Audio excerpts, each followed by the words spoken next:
Prologue, Liberty's Shadow. The year is 1763. Imagine a world on the cusp of change. The American colonies, a vibrant tapestry of people and dreams, thrive under British rule. A fragile peace reigns. Yet beneath the surface, a storm brews. The colonists, proud and hardworking, yearn for a voice, a say in their own destiny. They've tasted freedom, the boundless opportunity of a new land. But the heavy hand of British control tightens its grip. Taxes and restrictions chip away at their hard-earned liberty. Resentment simmers, waiting for a spark to ignite the flames of revolution. Life in the colonies pulses with a unique energy. Farmers till the land, their hands roughened by labor, their hearts filled with hope. Merchants, their ships laden with goods, navigate the bustling ports. Blacksmiths hammer glowing metal, shaping the tools of a growing nation.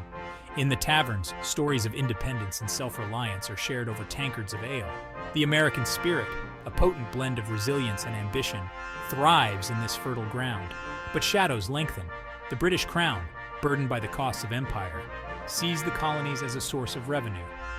Laws are passed, taxes levied, without the consent of the governed. The colonists, accustomed to a degree of autonomy, bristle under these new restrictions. They see it as a betrayal of their rights as Englishmen. Whispers of discontent travel on the wind, carried from town to town, from colony to colony. A sense of unease settles upon the land, a premonition of the storm to come. The stage is set. The players take their positions. The fate of a nation hangs in the balance. On one side, the might of the British Empire, determined to maintain its hold on its valuable colonies. On the other, the American colonists, a diverse group united by a shared desire for freedom and self-determination. The clash seems inevitable, a matter of when, not if. And when it comes, it will shake the very foundations of the world. Act 1, Seeds of Discontent. The Sugar Act of 1764, the first blow. Attacks on molasses, sugar, and other goods. The colonists protest, their voices rising in unison. No taxation without representation. A simple phrase, yet it carries the weight of their grievances, their yearning for a voice in their own government. The British Parliament, deaf to their pleas, dismisses their concerns. The seeds of rebellion are sown. The Stamp Act of 1765, another affront. This time, attacks on all printed materials, newspapers, legal documents, even playing cards. The colonists, outraged, refuse to comply. They boycott British goods, organize protests, and form secret societies like the Sons of Liberty. Tensions escalate. Violence erupts. The British, caught off guard by the ferocity of the resistance, are forced to repeal the Stamp Act.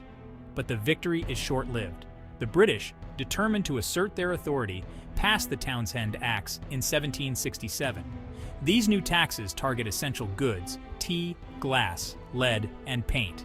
The colonists, their anger reignited, refuse to be silenced. They organize boycotts, circulate pamphlets, and hold public meetings. They are determined to make their voices heard, to fight for their rights, even if it means risking everything. Amidst the turmoil, ordinary men and women rise to the occasion. Farmers, shopkeepers, and artisans, once content with their quiet lives, become leaders, organizers, and revolutionaries. They risk their livelihoods, their families, their very lives for a cause greater than themselves. They are driven by a belief in liberty, a conviction that all men are created equal and endowed with certain unalienable rights. These are the unsung heroes of the American Revolution, the ordinary people who made extraordinary sacrifices to secure the blessings of liberty for themselves and for generations to come. Interlude, Attacks Too Far. The year 1773. Boston Harbor shimmers under a harvest moon. A hush falls over the city, but beneath the surface, a storm brews. The air crackles with anticipation. A group of colonists disguised as Native Americans board 3 British ships. They carry chests filled with tea, a symbol of British tyranny. The die is cast. With each chest tossed into the harbor, a message is sent. The colonists will not be silenced. They will not be ruled without their consent. The Boston Tea Party, an act of defiance that resonates through the ages, marks a turning point. It's no longer about taxes or representation. It's about freedom, about a people's right to govern themselves.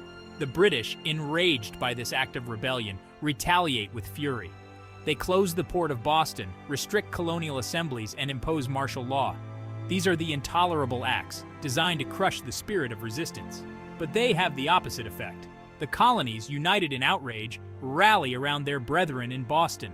The other colonies see their own fate reflected in Boston's plight. The First Continental Congress convenes in Philadelphia in 1774. Delegates from 12 colonies gather, their faces etched with concern. They debate, they argue, they search for a peaceful resolution, but the British remain intransigent. The chasm between the two sides widens. War, once unthinkable, now looms on the horizon. The fate of a continent hangs in the balance. Act 2. The Boston Uprising. April 19, 1775. A shot rings out in the pre-dawn darkness of Lexington, Massachusetts. The shot heard round the world, igniting a revolution. British troops, marching to seize colonial military supplies, clash with a ragtag group of citizen soldiers, the Minutemen. The American Revolution has begun.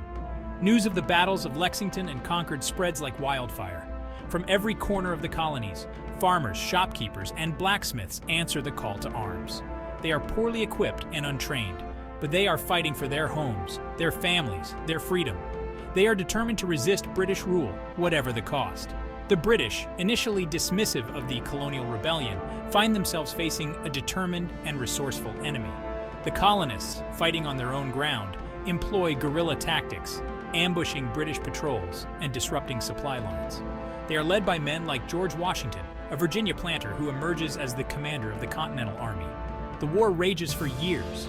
Battles are fought from the fields of Massachusetts to the swamps of South Carolina. The colonists endure hardships and setbacks, but their spirit never wavers.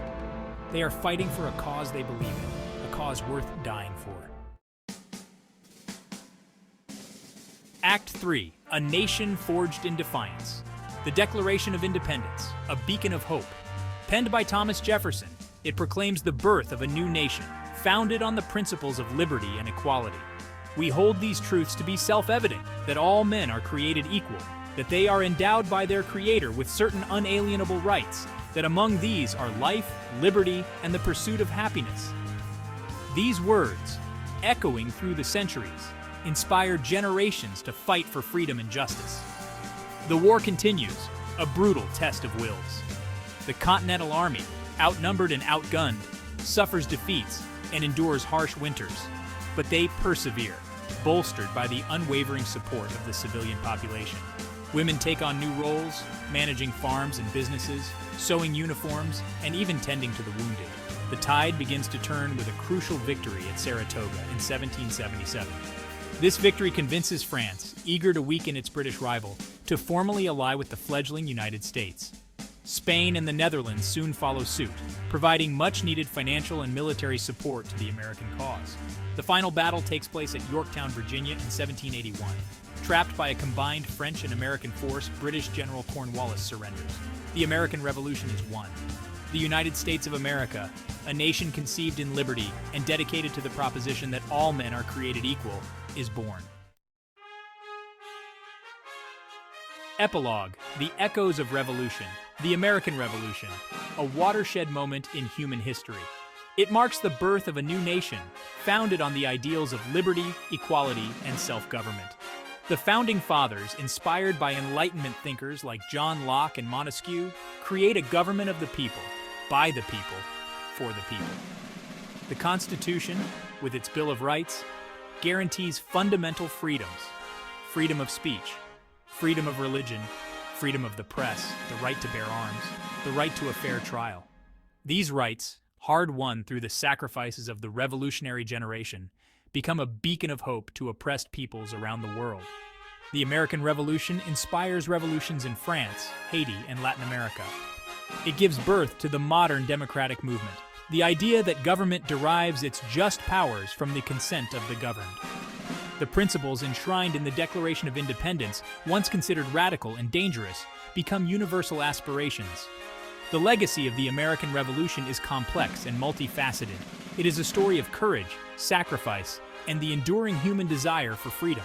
It is a reminder that ordinary people, united by a common cause, can achieve extraordinary things. And it is a challenge to each generation to safeguard the precious flame of liberty, to ensure that government of the people, by the people, for the people, shall not perish